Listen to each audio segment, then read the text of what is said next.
In today's video, I'm going to teach you how to make custom bullet points in Webflow. We're going to start with a clean, simple list and then style it so it matches your brand. By the end, you'll know exactly where to find the list element, how to switch it to bullets, and how to customize spacing, size, and even the icon itself for a polished, professional look. First, open your project in the Webflow designer and head to the page where you want your list to appear. Make sure you're on the canvas view so you can see changes in real time as you build. Next, open the Add panel from the left side of the designer. This is your component library. If you don't see it, look for the plus icon.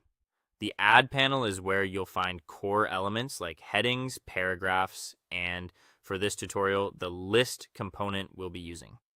Find the list element and click it to insert it onto your canvas. Webflow will add a basic list structure for you, usually with a few placeholder items so you can see how it flows. You can replace the placeholder text with your own content now or later. The important part is that the list is in the layout where you want it. With the list selected, switch its style to bullets. You can do this from the settings for the list, where you'll typically see options like bullets, numbers, or none. Choosing bullets gives you an unordered list with default dots. If your list shows numbers or no markers at all, this is where you correct that and make sure you're working with bullet points. Now it's time to customize. Assign a class to your list or list items so your styles stay consistent across the site. From there, adjust typography to control bullet color and size. Bullets generally inherit the text color, so choose a color that fits your brand and has good contrast. Refine spacing by tweaking line height for vertical rhythm and left padding on list items to control indent. If you want a different marker shape, switch between disc, circle, and square.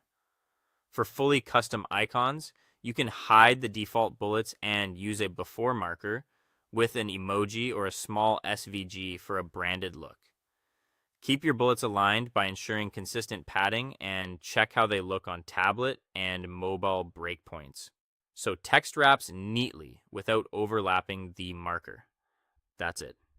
You've added a list, set it to bullets, and tailored the style so it feels intentional and on brand. Great job.